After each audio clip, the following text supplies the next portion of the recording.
Salut à tous, bienvenue, c'est Jean-Mi. On lui parler de History of the Ancient Sea. Hélas, c'est le volume 1 de la série. C'est un jeu stratégique pour 1 à 2 joueurs. C'est un jeu de Karl von Hauser et il est illustré par Mark von Marcia. Le jeu est édité par Son of Drums. Plongez au cœur de la Méditerranée antique où s'élevaient les cités-états d'Athènes et de Sparte. Vous prendrez le contrôle d'une de ces deux puissances afin de construire un empire dominant. Votre mission, bâtir des flottes, des armées, conquérir des îles et des provinces, développer votre commerce, votre culture ainsi que votre puissance militaire, tout en veillant au bien-être et à la stabilité de votre peuple. Le jeu se déroule en cycle d'action interactive où chaque joueur choisit parmi 8 actions possibles. Cet équilibre crée un mélange subtil entre guerre et diplomatie. Décidez de mener votre empire vers la gloire par la conquête ou vers la prospérité par la paix. Préparez vos défenses, étendez votre influence des rives de la Grèce aux côtes de la Perse. De magnifiques pièces en bois représentent votre flotte, vos armées et ainsi que tous les éléments. Sur une carte magnifiquement illustrée, offrant une immersion visuelle forte. On est sur des durées de partie de 120 à 360 minutes à partir de 14 ans. Allez, on va voir comment ça se passe. Et on se retrouve avec le jeu. Donc là, ce que je vais faire, c'est que je vais vous faire une présentation, c'est-à-dire que je vais vous expliquer les grandes mécaniques, comment fonctionne le jeu, vous parler de ses tenants et de ses aboutissants, je donnerai mon avis sur ce dernier, et je parlerai aussi de 3 extensions qui peuvent servir pour les 3 jeux de la série. Dans History of the Ancient Sea, hélas, les joueurs incarnent une des 2 puissances emblématiques de la Grèce antique, Athènes ou Sparte. L'objectif est de faire émerger sa cité comme l'empire dominant de la région. Pour y parvenir, chaque joueur devra construire des flottes et des armées, conquérir des îles et des provinces, étendre son réseau commercial, développer ses compétences militaires, navales, économiques ainsi que culturelles, maintenir la richesse et la stabilité de son peuple. Comment se déroule le jeu? Chaque tour commence par une collecte simultanée de revenus, influencée par le contrôle des marchandises et l'avancée économique du joueur. Le joueur ayant le plus haut niveau militaire débute le cycle d'action. Chaque cycle comprend 5 actions. Parmi les 8 suivantes, se déplacer, créer des comptoirs commerciaux, construire, cela peut être des navires, des unités, monuments, forteresses ou ports, développer ses compétences, ajuster la stabilité, attaquer, demander un armistice ou passer. Les ajustements de stabilité peuvent survenir en cas de perte de province ou de capitale. En fin de cycle, paiement des flottes, vérification du ravitaillement et contrôle des conditions de victoire. Si aucune victoire n'est déclarée, un nouveau tour débute. Cela pose des bases solides et immersives pour les joueurs. Le jeu propose une expérience stratégique riche, mêlant gestion, expansion et confrontation. La symétrie entre Athènes et Sparte est prometteuse et donne immédiatement envie de s'investir dans la partie. La variété des actions disponibles permet de développer des stratégies diversifiées. Le système de priorité militaire pour déterminer l'ordre des actions est à la fois thématique et tactique, ce qui ajoute de la tension et de la profondeur. L'équilibre entre conquête et stabilité donne un cadre dynamique mais exigeant, typique des grands jeux de civilisation. Lorsque je parlerai de forteresse, j'engloberai aussi les ports. Une forteresse sur une côte ou une île permet de construire des navires. Le terme unité regroupe à la fois les légions, les unités terrestres, et les navires, les unités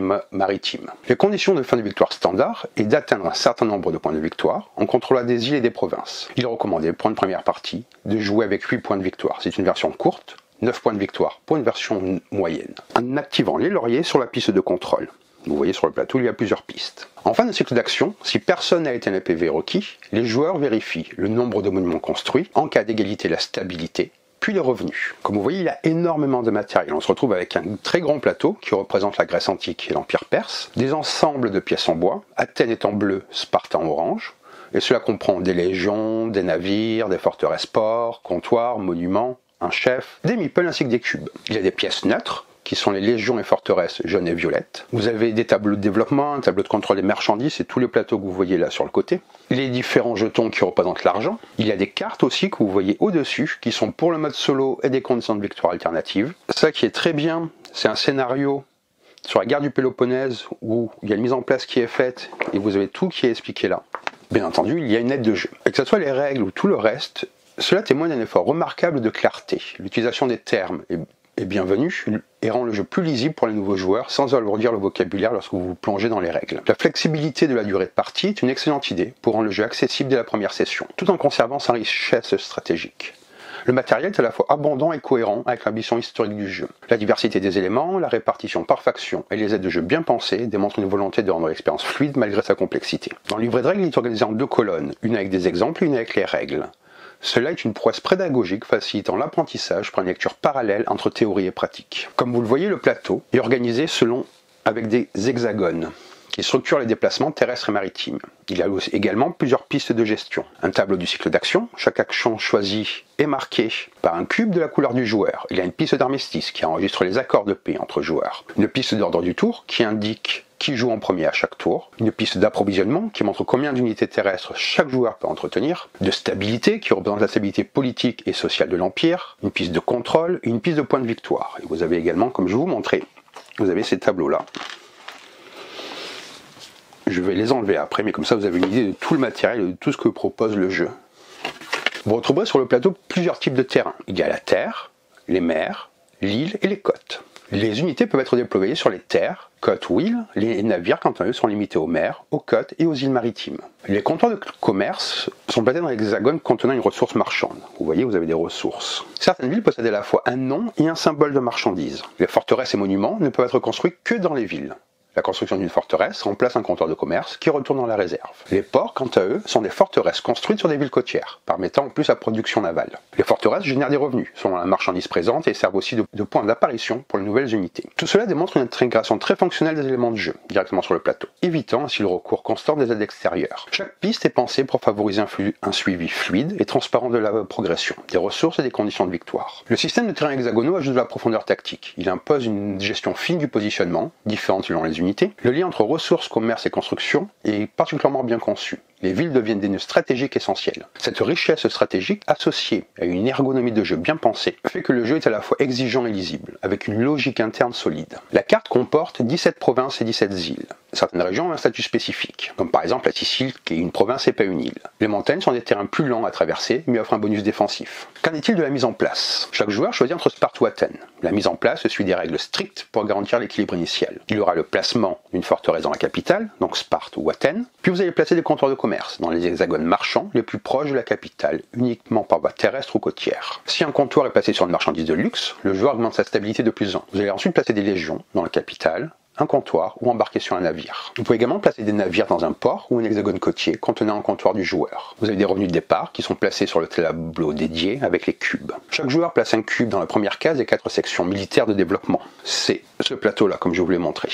Chaque puissance a des règles spécifiques pour la stabilité initiale. Il y aura également un approvisionnement initial basé sur les ressources alimentaires contrôlées, céréales, poissons, bétail et vin. Vous allez placer des unités neutres, sur Sicile, Rhodes, Milétus par exemple, et la réception des talents, l'argent, selon la capitale de départ, et cela est inscrit sur votre fiche. Le jeu est soigneusement équilibré dès le départ. La mise en place est guidée étape par étape, avec des restrictions intelligentes, comme l'interdiction pour Athènes de s'installer en Argolide, afin d'éviter des conflits immédiats. Les éléments comme la proximité marchande, les bonus de stabilité via les marchandises de luxe, ou encore le positionnement stratégique initial des unités offrent une richesse de décision dès les premières minutes de jeu. L'exemple fourni dans les règles pour Athènes est clair, illustratif et montre une mise en situation concrète très utile pour les nouveaux joueurs. Comment se passe un tour de jeu? Chaque tour se déroule en 5 phases distinctes. Une collecte des revenus, donc mise à jour des ressources, avancée éventuelle sur la piste d'armistice, ensuite la détermination du premier joueur, puis le cycle d'action. Chaque joueur joue jusqu'à 5 actions. Le cycle peut se terminer plus tôt si les deux passent consécutivement. Puis vous vérifiez les conditions de victoire, suivi d'une phase de maintenance. Vous allez faire le paiement de la maintenance des flottes et vérifier le ravitaillement des légions. Un tour commence avec la collecte des revenus et l'avancée possible sur la piste d'armistice. Il se termine après le cycle d'action, puis le paiement de la flotte, la vérification du ravitaillement et l'éventuelle victoire. Les revenus dépendent du nombre de comptoirs actifs et du type de marchandise contrôlée. Chaque fois qu'un joueur contrôle une nouvelle marchandise, vous déplacez le cube d'une case à droite sur le tableau des marchandises. Et vous avez également ce tableau-là pour suivre plusieurs avancées. Et ça, ce sont les aides de jeu dont je vous parlais un petit peu plus tôt. Si un comptoir est perdu ou contesté, le cube est placé vers la gauche, les revenus sont réduits immédiatement. Il faut faire attention que la mise à jour du revenu global doit être précise et immédiate après tout changement de contrôle. La structure en phase successive permet aux joueurs de suivre un rythme fluide et lisible. La phase de revenu est clairement liée au contrôle territorial, encourageant l'expansion commerciale stratégique. Le système de cubes coulissant sur le tableau des marchandises permet un suivi visuel instantané des gains. La perte ou conquête d'un hexagone a un impact immédiat et tangible, ce qui renforce l'importance des décisions militaires et diplomatiques. Le jeu évite ainsi toute ambiguïté. Les revenus sont transparents, calculables à tout moment et liés directement aux actions sur le plateau, ce qui augmente l'immersion stratégique. Au début de chaque tour, le premier joueur est déterminé selon l'ordre suivant. Le plus haut niveau en section militaire sur le tableau de développement. En cas d'égalité, jouez avec le plus haut niveau dans la section flotte, toujours à égalité. Celui qui a revenu le plus élevé sera le premier joueur. S'il y a encore une égalité, celui qui a le plus grand nombre d'unités sur le plateau. Et s'il y a encore une égalité, ce sera l'Athénien qui commence. Développer son tableau de développement militaire ou naval permet d'assurer l'initiative à chaque tour. Chaque tour contient donc un cycle d'action durant lequel chaque joueur effectue jusqu'à 5 actions à tour de rôle. Se déplacer, attaquer, construire, créer des comptoirs, payer pour la stabilité, développer, passer, demander l'armistice. Chaque joueur peut effectuer jusqu'à 5 actions. Aucune action ne peut être jouée plus de 3 fois, au total par les 2 joueurs dans le cycle. Un même joueur ne peut pas jouer une même action plus de 2 fois. Un joueur ne peut pas répéter l'action choisie par l'autre joueur au tour précédent. Le cycle d'action est le moteur de l'interaction. Il force les joueurs à diversifier leurs choix, à réagir aux décisions adverses et à gérer leur tempo stratégique avec précision. Un bon usage du cycle permet de préparer des attaques combinées, de stabiliser un empire menacé, d'optimiser les développements au bon moment, ou de gêner le rythme adverse. Qu'en est-il de l'action de se déplacer? Déplacez vos unités terrestres ou navales selon leur potentiel de déplacement, déterminé par votre niveau sur le tableau de développement. Par exemple, les légions ont une base de 1. Il y aura plus 1 en phase 4 si en section militaire, car ils seront améliorés par la cavalerie. Les navires peuvent être améliorés en birène, trième ou autre pour augmenter leur déplacement. Le coût des déplacements va dépendre des hexagones. Les plaines, les côtes, les îles, les mers coûtent 1 point de déplacement. Les montagnes coûtent 2 points. Et certaines régions plus compliquées sont interdites à pied. Une unité va interrompre immédiatement son déplacement si elle entre dans un hexagone qui contient une unité ennemie, que ce soit légion, navire, armée ou flotte, un comptoir de commerce, une forteresse ou un port. L'hexagone devient alors contesté. Une légion peut embarquer dans un navire situé dans le même hexagone, côtier ou insulaire. Une fois embarqué, le navire peut utiliser son déplacement complet. Une légion ne participe pas au combat tant qu'elle est embarquée. Une légion peut débarquer si le navire est dans un hexagone côtier ou insulaire. Elle peut ensuite utiliser son déplacement complet, sauf si l'hexagone est contesté. Si le navire est détruit, la légion transportée l'est aussi. Il est conseillé d'améliorer tôt votre développement, militaire ou naval, pour plus de mobilité. Utilisez le transport naval pour contourner les montagnes ou atteindre rapidement des îles et comptoirs. Et attention à ne pas exposer des navires chargés de légions sans protection. Le contexte de la Sicile est un peu à part. Elle est éloignée à l'ouest, ce qui est simulé par une pénalité de déplacement élevée dans les hexagones marins autour de cette île. Pour entrer dans ces hexagones, un joueur doit avoir atteint la phase birème dans le développement de sa flotte, donc un certain niveau technologique. Les navires ont alors un potentiel de déplacement de 5 points, ce qui correspond au coût élevé de la traversée. Contrôler la Sicile compte comme contrôler 3 provinces, un avantage territorial important. Pour les montagnes, entrer dans un hexagone montagneux coûte 2 points de déplacement au lieu de 1 pour un terrain normal. Mais elles offrent un bonus défensif. Elles vous confèrent un bonus de plus 2 en valeur de combat pour la défense, pas par unité, mais pour l'ensemble des unités défendant cet hexagone. Un hexagone devient contesté dès qu'une légion ou une armée pénètre dans un hexagone où se trouvent des pièces des ennemis. Si un comptoir de commerce ou une forteresse est dans l'hexagone, le propriétaire ne reçoit plus de revenus pour la marchandise correspondante. Le cube correspondant à cette marchandise est déplacé vers la gauche sur le tableau des revenus, réduisant les revenus globaux. La perte d'un hexagone peut entraîner la perte du contrôle d'une province ou d'une île si c'est un hexagone clé contesté. Les hexagones contestés peuvent être occupés simultanément par des unités des 2 joueurs. Un joueur peut entrer dans un hexagone ennemi sans obligatoirement déclencher l'action d'attaquer. Le combat est optionnel. Les 2 joueurs peuvent choisir l'action d'attaquer pour engager le combat dans un hexagone contesté.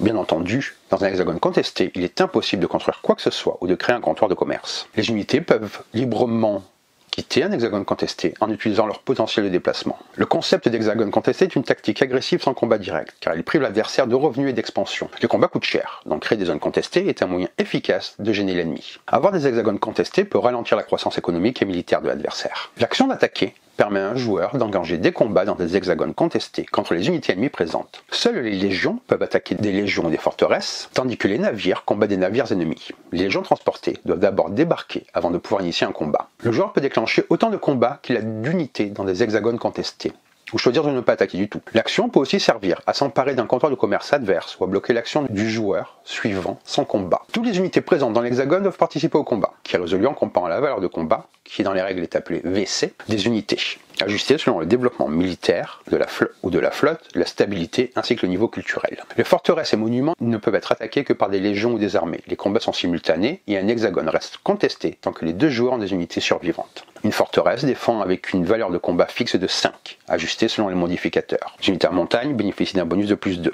Ce mécanisme de combat est bien conçu et ajoute une dimension stratégique importante au jeu. La distinction claire entre les types d'unités garantit une cohérence tactique et historique. La possibilité d'initier plusieurs combats par action offre flexibilité et intensité, tout en permettant de gérer ses ressources et ses priorités. L'interaction des modificateurs liés à la stabilité ou au niveau culturel enrichit la profondeur tactique. obligeant les joueurs à soigner à la fois leur développement et leur position politique. L'idée que toutes les unités dans un hexagone doivent participer au combat renforce le réalisme et empêche des comportements abusifs ou trop passifs. La règle des hexagones contestés qui restent sur la carte tant que la présence ennemie persiste crée une tension dynamique où les joueurs doivent choisir entre le combat ou la gestion stratégique du terrain. La gestion spécifique des forteresses comme élément défensif fixe mais puissant ajoute aussi une couche de réalisme et d'importance au contrôle des territoires. Pour détruire une forteresse ennemie, l'attaquant doit avoir un total de 6 de valeur de combat. Si des unités ennemies occupent l'hexagone, il faut d'abord les éliminer avant de pouvoir détruire la forteresse. Plusieurs combats successifs peuvent être nécessaires. Une forteresse détruite est retirée du plateau et ne devient pas un comptoir de commerce. Un comptoir ennemi, sans garnison, peut être pris par un joueur entrant dans l'hexagone, rendant celui-ci contesté, ce qui réduit immédiatement les revenus du propriétaire. Pour s'emparer du comptoir, une action attaquée est ensuite nécessaire, mais sans payer son coût de création. Le comptoir ennemi est remplacé par un comptoir du joueur envahisseur, qui va donc ajuster ses revenus en conséquence. Lors de l'action de construire, les joueurs peuvent créer légions, navires, monuments et forteresses, en payant leur coût selon leur phase de développement. Les forteresses ne peuvent être bâties que dans un hexagone où existe déjà un comptoir de commerce qui sera remplacé par la forteresse. Les constructions ne peuvent pas avoir lieu dans les hexagones contestés. Tout cela renforce la profondeur stratégique du jeu en distinguant clairement la dynamique entre forteresse, comptoir, unité. La règle imposant un seuil de 6 VC pour détruire une forteresse reflète la difficulté tactique et le coût élevé d'un siège, évitant ainsi la banalisation des combats et encourageant la préparation. La possibilité de prendre des comptoirs ennemis sans frais lors d'une attaque favorise une guerre économique plus subtile, où la pression militaire peut s'exercer sans forcément provoquer un conflit ouvert permanent. Cela introduit une nuance importante entre contrôle territorial et combat direct. Les règles de construction sont logiques et encouragent une gestion rigoureuse des ressources en liant les capacités de construction au niveau de développement. L'obligation de construire des forteresses uniquement sur des comptoirs renforce la dimension défensive stratégique, créant des points clés à protéger. Le fait que les constructions soient interdites dans des zones contestées ajoute une couche supplémentaire de réalisme et force les joueurs à stabiliser leur position avant d'investir. Cette mécanique contribue à un équilibre entre expansion, défense et conflit, reflétant la complexité des guerres antiques tout en restant accessible aux joueurs. Comme je vous disais, une seule forteresse ou un seul monument peut être construit par hexagone à la fois. Chaque forteresse peut produire une unité, légion ou navire, par action construire, sous réserve du paiement du coût. Les légions ne peuvent être construites que dans des forteresses et uniquement si la faction a atteint la phase 1 militaire, avec la condition préalable d'avoir atteint le niveau cité-état culturel. Les navires ne peuvent être construits que dans des ports, et le joueur doit avoir atteint la phase 1 flotte, ainsi que posséder un comptoir avec bois et laine. Aucune forteresse ne peut être construite sur les îles.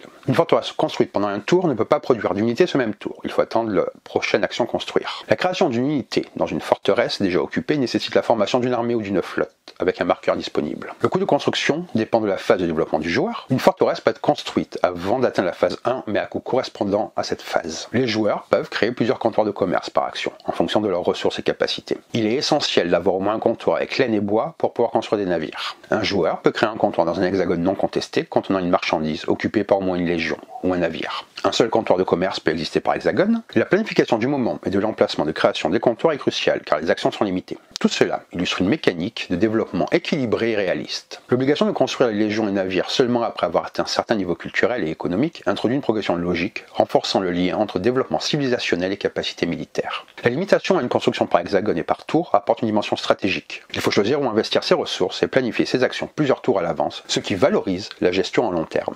L'accent mis sur les ressources spécifiques bois et laine pour construire des navires souligne l'importance de la logistique et de la maîtrise des matières premières, enrichissant la profondeur économique du jeu. Enfin, la possibilité de créer plusieurs comptoirs par action, sous condition, offre flexibilité et dynamisme, encourageant une expansion planifiée plutôt que chaotique. Cette approche complexe mais claire pousse les joueurs à adapter une stratégie complète, mêlant développement, conquête et économie. Lorsqu'un comptoir est créé, les joueurs ajustent leur cube sur la rangée des marchandises, ce qui augmente leur revenu global. La capacité d'approvisionnement augmente lorsqu'un comptoir est créé avec une marchandise à code jeune, céréales, bétail, poissons, vin. En payant entre 50 et 80 talents, selon la phase culturelle, un joueur peut avancer son cube d'une case sur la piste de stabilité. La stabilité affecte le combat, entre plus 1 et plus 3 en valeur de combat ajouté, ou moins 1 à moins 3 déduit par combat, pas par unité. Si la stabilité tombe à moins 9, le joueur subit une révolte et perd la partie. Atteindre plus 8 sur la piste de stabilité, vous voyez la piste elle est là, donne un point de victoire et marque l'âge d'or, état stable qui ne peut plus reculer. Créer un comptoir avec chacune des marchandises de luxe, sel, verre et or, permet de gagner une case sur la piste de stabilité. La conquête de la capitale d'un adversaire fait reculer la stabilité du joueur conquis de 3 cases. Les joueurs peuvent placer Un ou plusieurs cubes sur le tableau de développement, militaire, flotte, économique, culturel, d'une case vers la droite en payant un coût. Avancer en militaire ou flotte améliore les légions et navires. En économique, cela augmente les revenus. En culturel, fait évoluer le statut, exemple de cité-état à royaume, et augmente la stabilité. Les conditions pour progresser incluent souvent le contrôle de certaines marchandises via des comptoirs non contestés ou avoir atteint certaines phases au préalable. Tout cela démontre l'importance d'une gestion stratégique et équilibrée entre expansion, stabilité interne et développement technologique. La mécanique de la piste de stabilité est particulièrement intéressante car elle relie directement la santé politique et sociale d'une civilisation à ses capacités militaires, introduisant un risque tangible au conflit et à la conquête. L'augmentation des revenus et des capacités via la création de comptoirs et le contrôle des ressources rappelle la complexité économique nécessaire pour soutenir un empire. La progression conditionnée du développement militaire, économique et culturel renforce l'idée d'une évolution cohérente et graduelle, fidèle à une approche historique réaliste. De plus, la stabilité liée aux marchandises de luxe et à la conquête de la capitale donne une belle profondeur à la stratégie diplomatique et militaire, où conquérir ou perdre un territoire majeur a un impact politique majeur, ajoutant ainsi une dimension psychologique et tactique au jeu. Les conditions préalables pour progresser sur le tableau de développement sont les suivantes. Pour avancer dans une ligne de développement, les conditions spécifiques doivent être remplies avant la progression. Pour accéder aux catégories culturelles, cité-état, royaume, empire ou civilisation, il faut contrôler 1 à 3 comptoirs de commerce différents et non contestés avec des marchandises de luxe. Une fois cette phase atteinte, même si le contrôle des marchandises nécessaires est perdu, le joueur ne recule pas son cube ni ne modifie sa stabilité. Il va y avoir plusieurs effets. Il y a des effets différents en fonction des sections de développement. Pour les militaires, la phase 1 débloque la construction de légions. Entrer en phase 1 requiert d'avoir atteint cité-état en culturel. Les légions en phase 1 ont 3 points de déplacement, une valeur de combat. Les phases 2, 3 et 4 augmentent le déplacement, leur coût et leur valeur de combat. Pour les flottes, la phase 1 débloque la construction de navires. Entrer en phase 1 requiert un comptoir non contesté avec laine et bois. Les navires en phase 1 ont 3 points de déplacement et 1 de valeur de combat. Les phases suivantes améliorent déplacement, coût et valeur de combat. Pour l'économie, la phase 1 requiert un comptoir non contesté avec pierre. La phase 1 augmente immédiatement les revenus de 10 talents. La phase 2, 3 et 4 augmentent les revenus de 15, 20 et 25 talents avec contrôle du cuir, fer et argent. Pour la culture, la phase 1 crée une cité-état. Cela nécessite un comptoir non contesté avec verre, or ou sel. Ce sont des produits de luxe. Cela rajoute plus 2 de valeur de combat à chaque combat, défense ou attaque. Les phases suivantes demandent un nombre croissant de comptoirs avec des marchandises de luxe. Lorsqu'un joueur atteint l'âge d'or dans une piste du tableau de développement, le cube ne peut plus être reculé par aucun événement. Ce système de développement est très bien pensé, car il encourage l'expansion stratégique via la prise de contrôle de comptoirs de commerce diversifiés, ce qui pousse les joueurs à explorer la carte et à diversifier leurs ressources. La séparation claire entre les dominations militaire, flotte, économique et culturelle permet d'adapter sa stratégie selon ses forces ou opportunités du moment. De plus, le fait que les joueurs ne reculent pas dans leur développement, même en perdant temporairement le contrôle de certaines ressources, assure une progression stable et gratifiante, limitant la frustration. Le bonus de stabilité de l'âge d'or offre un objectif motivant à long terme, récompensant une gestion équilibrée entre expansion, guerre et économie. Enfin, l'ajout de valeurs de combat liées à la culture et aux phases de développement rend chaque combat plus dynamique, reflétant bien la montée en puissance de la civilisation au fil du temps. Vous pouvez également passer, comme je vous disais. Un joueur peut choisir de ne pas réaliser d'action. Une action ne peut être choisie que 3 fois au total par les 2 joueurs. Un joueur peut choisir une action pour bloquer son adversaire, même sans la réaliser. L'action choisie juste avant par l'adversaire ne peut pas être immédiatement choisie à son tour. Si les 2 joueurs passent consécutivement, le cycle d'action se termine, même si 5 actions n'ont pas été réalisées. Après la fin du cycle, les joueurs paient la maintenance de leur flotte et contrôlent le ravitaillement de leur légion avant un nouveau tour. Vous pouvez également demander l'armistice. Un joueur peut proposer une armistice à son adversaire en payant entre 30 et 50 talents selon son niveau culturel. Si accepté, l'armistice dure 3 tours et est suivi sur une piste dédiée sur le plateau. Pendant l'armistice, aucune unité ne peut entrer dans un hexagone occupé par l'adversaire, ni initier un combat dans un hexagone contesté. Les joueurs peuvent choisir l'action d'attaquer, mais doivent respecter ces restrictions. L'armistice peut être proposé 2 fois par cycle d'action et refusé 2 fois. Refuser un armistice fait reculer la stabilité du joueur de 2 cases vers la gauche. Les joueurs peuvent déplacer leurs unités hors des hexagones contestés, ce qui permet aux propriétaires de récupérer le contrôle et les revenus. Le mécanisme de passer apporte une dimension tactique très intéressante. La limitation du nombre de fois qu'une action peut être choisie, combinée à la possibilité de bloquer son adversaire, incite à la réflexion stratégique sur le timing et la gestion des actions. Cela crée une tension constante et un aspect interactif entre joueurs. La règle d'armistice introduit une option diplomatique réaliste et utile, permettant de gérer les conflits sans forcément recourir à la guerre ouverte. Le coût variable selon le niveau culturel ajoute une profondeur stratégique, récompensant le développement culturel. L'impact sur la stabilité en cas de refus renforce l'importance de la diplomatie, rendant chaque décision lourde de conséquences. Cette mécanique favorise la dynamique du jeu, équilibrant guerre, négociation et gestion des ressources, et encourage les joueurs à adopter une approche flexible entre confrontation et coopération. Qu'en est-il de l'approvisionnement et de la maintenance de la flotte? Pour les légions, Les marchandises jaunes, céréales, vins, poissons, bétail sont nécessaires pour approvisionner les légions. Créer un comptoir de commerce avec ces marchandises permet d'avancer le cube d'approvisionnement sur la piste. Si le nombre de légions dépasse le niveau d'approvisionnement, le joueur doit éliminer des légions au choix à la fin de son tour. L'élimination peut concerner des légions n'importe où sur le plateau ou dans les cases armées. Pour la flotte, les joueurs paient entre 1 et 4 talents par navire selon leur phase de développement de flotte. Un joueur non en phase 1 paie au minimum les frais de phase 1. En cas d'incapacité à payer, ils paient ce qu'ils peuvent, mais leur stabilité recule d'une case. Pour le contrôle, un joueur contrôle une province ou une île s'il occupe tous les hexagones, avec marchandises, forteresses, légions, sans contestation. Le cube de contrôle est ajusté d'une case vers la droite, gain, ou vers la gauche, perte. Plus un joueur de légion, plus il a besoin de marchandises pour les approvisionner. Perdre le contrôle d'une province fait reculer la stabilité d'une case, pas pour les îles. Il existe une piste spécifique pour les îles bleues et une autre pour les provinces rouges, comme vous le voyez ici. Les monuments peuvent être construits sur un hexagone avec un symbole de la ville où le joueur possède un comptoir ou une forteresse. L'hexagone doit être non contesté, le monument est placé à côté du comptoir ou de la forteresse. Tout cela introduit une dimension logistique et stratégique essentielle au jeu. Le système d'approvisionnement oblige les joueurs à planifier leur expansion militaire en fonction de leurs ressources, ajoutant une couche de réalisme historique qui valorise la gestion fine des marchandises. Cela limite les excès et pousse à une expansion raisonnée. La maintenance de la flotte, quant à elle, pousse à la prudence dans la construction navale. Car il ne suffit pas de créer des unités militaires, il faut aussi pouvoir les soutenir économiquement. Le lien direct entre finance et stabilité crée une tension supplémentaire et une dynamique intéressante entre risque et récompense. Le contrôle des provinces et îles lié au maintien des marchandises offre une véritable incitation à la conquête et à la consolidation territoriale. Cette règle rend la carte vivante et dynamique avec des conséquences directes sur la stabilité, renforçant l'importance des choix territoriaux. Enfin, la possibilité de construire des monuments dans les zones stratégiques offre une progression culturelle visible sur la carte, renforçant le sentiment d'avancée civilisationnelle et d'ancrage de territoire. Cela enrichit la profondeur thématique et stratégique du jeu. Pour les monuments, comme je vous disais, leur construction. Un seul monument peut être construit par action construire. Le coût dépend de votre phase culturelle. Les monuments n'ont pas de valeur de combat. Chaque monument construit rapporte un point de victoire et fait avancer le cube de stabilité d'une case vers la droite. Pour les détruire, il nécessite une action d'attaquer. Les légions et les forteresses présentes doivent être éliminées avant de pouvoir attaquer le monument. Les navires ne défendent pas les monuments. L'attaquant doit conserver au moins 8 de valeur de combat à la fin du combat pour réussir à détruire un monument. La destruction d'un monument fait perdre un point de victoire et recule d'une case le cube de stabilité. Une armée ou une flotte se forme lorsque plus d'une légion ou plus d'un navire occupe le même hexagone. Les unités sont retirées de la carte et placées dans la case armée ou flotte de la feuille du joueur. Un meeple armée flotte est placé sur la carte à l'emplacement concerné.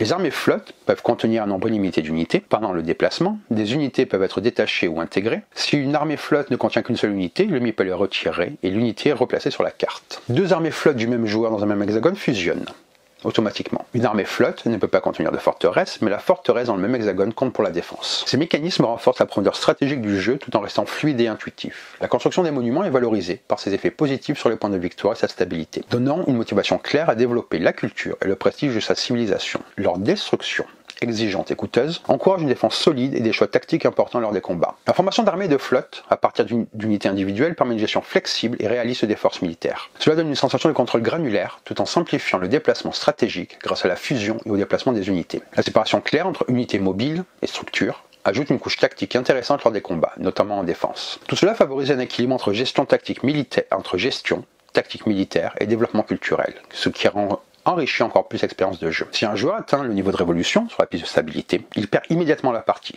L'autre joueur gagne automatiquement. Il y a des villes indépendantes et la Sicile. Pendant cette période, la plupart des villes et îles s'ouvrent aux puissances principales, qui peuvent y installer des comptoirs à volonté. L'île de Sicile est contrôlée par la cité-état de Syracuse, fortement défendue.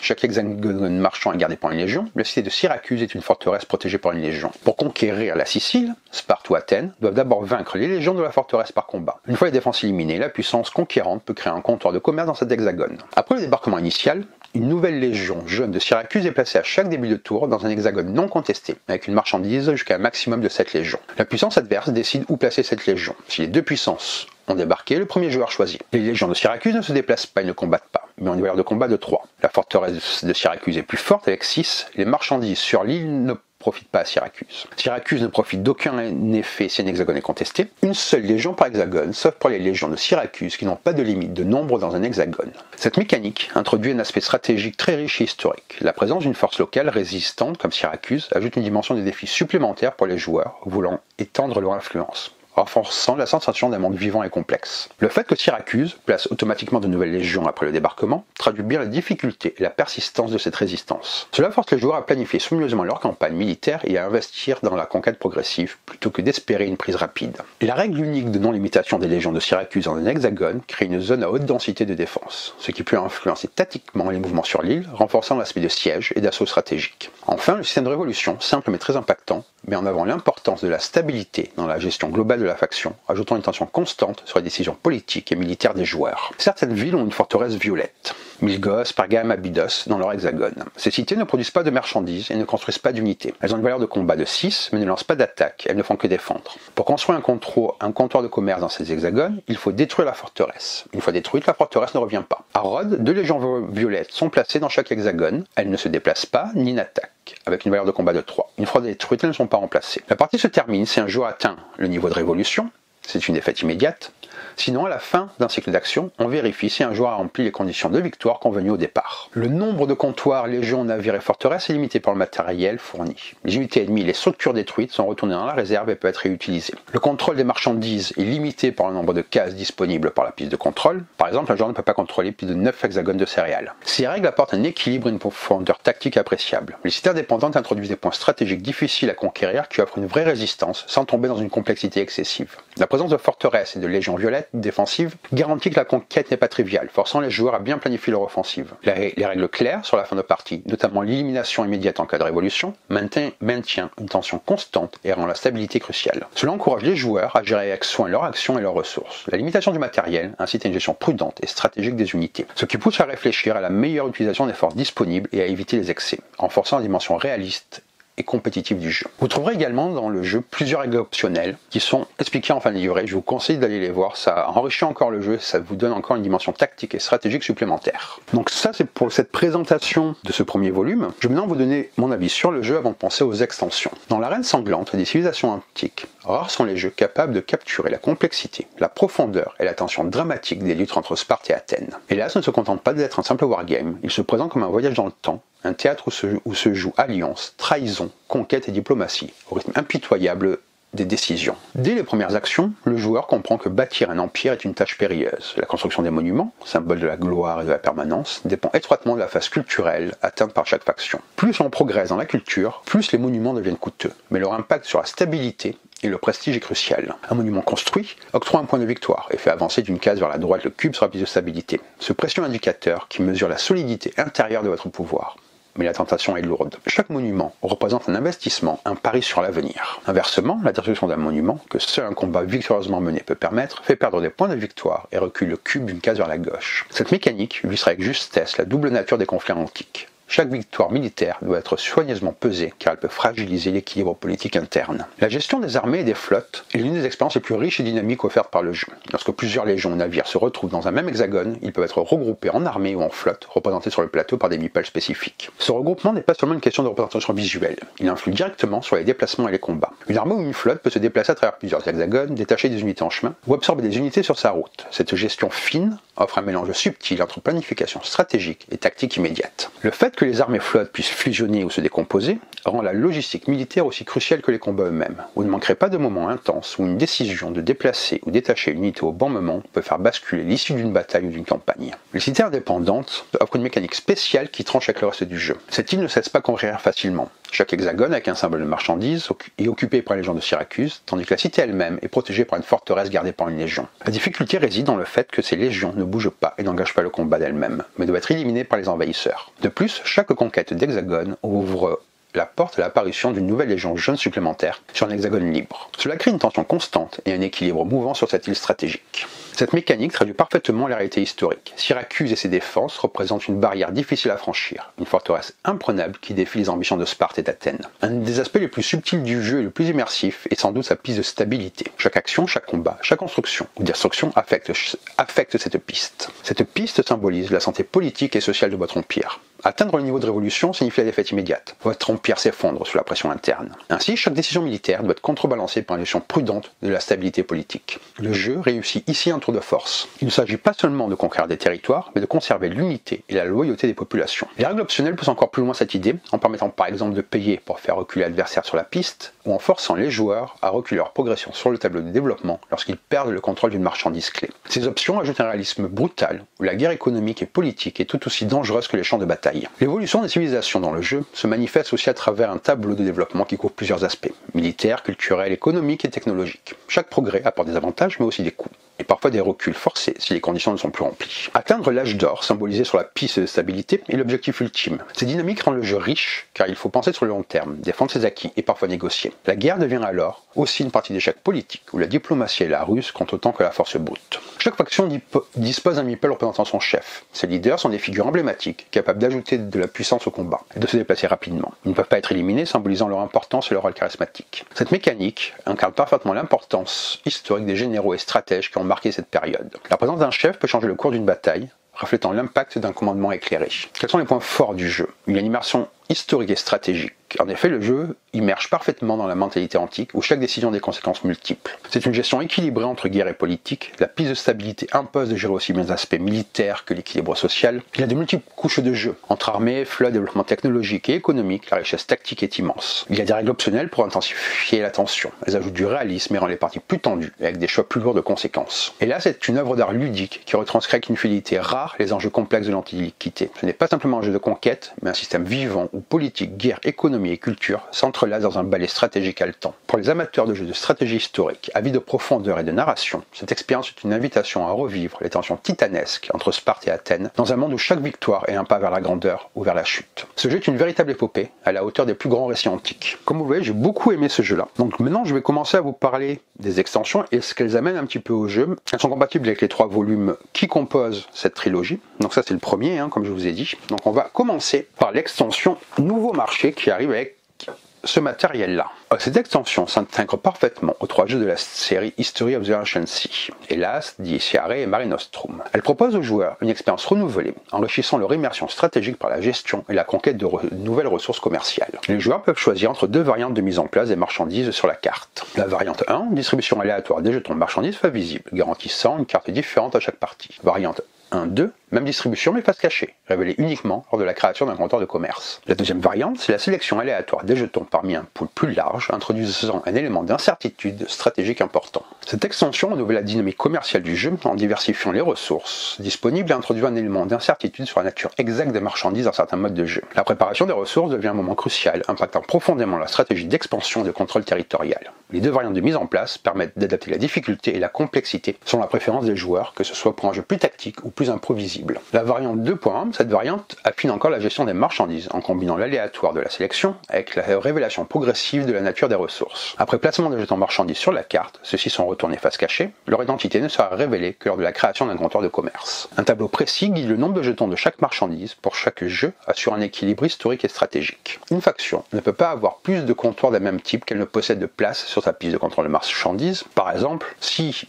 quelqu'un contrôle déjà 3 comptoirs or, il ne pourra pas établir un 4e, ce qui force une gestion prudente et un choix tactique des ressources à exploiter. L'extension Nouveau Marché vient enrichir la série History of the Ancient Sea en apportant une nouvelle dimension commerciale et stratégique. Il y a 158 jetons de marchandises variées, cette extension transforme profondément la manière dont les joueurs interagissent avec la carte et gèrent leurs ressources. Avec cette extension, le contrôle des ressources ne se limite plus à une simple possession visible dès le départ. Grâce aux variantes où les jetons de marchandises sont placés face cachée, les joueurs doivent faire preuve de prudence et d'adaptabilité. La nécessité de découvrir la nature exacte des marchandises au moment de créer un comptoir ajoute un élément de suspense et de prise de risque qui reflète parfaitement les explorations commerciales et les incertitudes du commerce antique. La limitation stricte sur le nombre de comptoirs d'un même type qu'une faction peut posséder sur la piste de contrôle des marchandises force les joueurs à diversifier leurs ressources. Cela évite le jeu monotone où l'on se concentre uniquement sur les ressources les plus lucratives et crée une tension constante dans la gestion des territoires. L'option d'explorer les ressources cachées avant de s'implanter grâce à la puissance navale développée est une brillante idée qui ajoute une couche tactique supplémentaire. Cela favorise le développement équilibré des capacités militaires et économiques, fidèle à la complexité historique historique des grandes puissances antiques. L'ajout de ces jetons et variantes permet une répartition variable et imprévisible à chaque partie. Cela signifie que chaque nouvelle partie offre un défi différent, augmentant considérablement la rejouabilité et la fraîcheur du gameplay. Les joueurs ne peuvent plus se reposer sur des stratégies figées basées sur la configuration fixe de la carte. Cette extension s'intègre parfaitement à l'univers du jeu,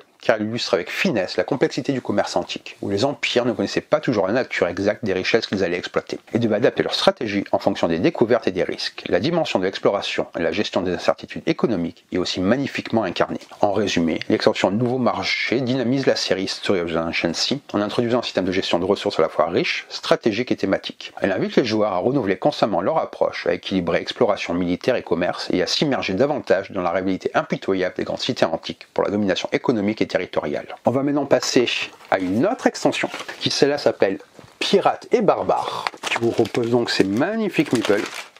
Encore une fois. Donc cette extension, compatible avec les 3 jeux, introduit une dynamique nouvelle et particulièrement tactique. Avec 25 pièces en bois, elle complique la partie en ajoutant une 5e force indépendante que tous les joueurs peuvent activer et manipuler. Les barbares et les pirates sont placés sur la carte et déplacés par les joueurs lors de l'action attaquée, qui peut être utilisée pour activer ces unités plutôt que leurs propres forces. Ces unités ont des zones d'action distinctes. Les barbares évoluent sur terre et côte, tandis que les pirates règnent en maîtres sur les mers et les îles. Les pirates et barbares contestent les hexagones, attaquent les comptoirs, forteresses, ports et monuments. Leur combat est simple mais stratégique, avec des valeurs de combat modérées, 2 pour les barbares, 1 pour les pirates, qui peuvent s'additionner en groupe. Notamment, ils peuvent détruire facilement des positions sans garnison, offrant une menace constante à la stabilité des territoires. Les règles détaillent leurs mouvements, limitations, présence, interactions spécifiques, telles que l'incapacité des pirates à attaquer les navires ennemis, ou la façon dont ils peuvent être éliminés et réutilisés. Cette extension apporte une dimension immersive et tactique nouvelle au jeu de base. L'extension Pirates et Barbares ne se contente pas d'ajouter des pions sur la carte, elle injecte une dose intense de tension, de stratégie et de chaos contrôlé, faisant vibrer chaque hexagone d'une menace latente. Dans un monde où la mer est aussi dangereuse que la terre ferme, les barbares débarquent en ordre féroce sur les côtes, prêts à ravager les comptoirs commerciaux et forteresses. Simultanément, les pirates écument les mers, perturbant les routes maritimes et jetant l'ombre du pillage sur chaque port insulaire. L'activation des barbares et pirates comme une nouvelle force, manipulée par tous les joueurs, bouleverse les stratégies traditionnelles. Il s'agit plus seulement de conquérir et de défendre face à ses rivaux, mais aussi de composer avec cette force sauvage qui peut changer le cours de la guerre en un instant.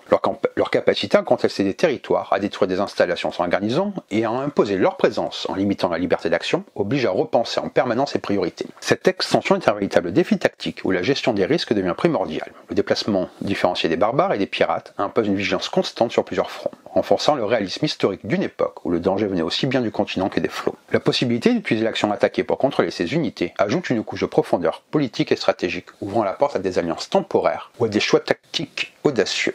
Le fait que ces unités puissent être éliminées et réutilisées maintient la partie dynamique et pleine de rebondissements. En résumé, Pirates et Barbares transforment le jeu en une lutte acharnée pour la survie et la domination, où chaque décision peut être fatale, chaque mouvement pesé au millimètre. C'est une extension indispensable pour les joueurs en quête d'intensité, de réalisme et de renouveau, qui souhaitent voir leur partie gagner en suspense et en complexité. Vraiment une extension de très bon niveau, comme tout le jeu, c'est vraiment, ce jeu est vraiment une pépite. Bien sûr. Et donc là, je vais vous parler de cette petite extension, qui sont des cartes en plus, qui s'appellent Héros et Événements. Elle apporte des éléments de surprise et de contrôle tactique qui dynamisent chaque partie. Les cartes Héros offrent des pouvoirs uniques qui peuvent basculer le cours d'une bataille ou optimiser vos actions de manière subtile et puissante. Par exemple, une carte confère un avantage en combat qui peut s'avérer décisif dans les affrontements les plus serrés. Les cartes événements, quant à elles, reproduisent avec brio les caprices des dieux et les aléas de l'histoire antique. Ces événements imprévisibles qui apportent soutien ou chaos, renforce l'immersion thématique et oblige les joueurs à s'adapter en permanence, empêchant toute stratégie trop rigide. La tension monte, l'équilibre se fragilise, et chaque décision prend une nouvelle importance. Au-delà de leur impact mécanique, ces cartes renforcent l'interaction entre joueurs. Elles encouragent la diplomatie, les alliances temporaires, ou au contraire, les retournements inattendus, donnant à chaque partie une saveur unique et vivante. La rejouabilité s'en trouve nettement augmentée, chaque partie offre un scénario distinct à explorer. Elle est pensée pour s'intégrer harmonieusement à les mécaniques de base sans complexifier excessivement le jeu. Est donc accessible aux joueurs déjà familiers avec la série, tout en proposant un challenge renouvelé. En somme, cette extension est un très bon ajout pour quiconque souhaite enrichir son expérience de jeu. Elle apporte un souffle épique, une stratégie dynamique et une richesse narrative qui feront vibrer tous les passionnés d'histoire de jeu et de conquête antique. Donc voilà pour cette vidéo sur Hélas, History of the Ancient Sea, donc c'est le premier volume, je vous le redis. J'espère que ça vous a plu, c'est assez riche en informations. Il y a également un mode solo qui est très bien conçu, je n'en ai pas parlé. On va le faire tout de suite, je vais vous montrer ça. Donc vous voyez, ici vous avez toutes les règles du mode solo. Donc c'est trouvable en français, ne vous inquiétez pas. Il y a tout un paquet de cartes qui vient avec. Donc vous pouvez profiter de ce monument du jeu grâce au mode solo. Donc ça c'est aussi des cartes de victoire Ce sont les cartes pour les comptes victoires alternatifs, mais là vous avez les cartes du mode solo.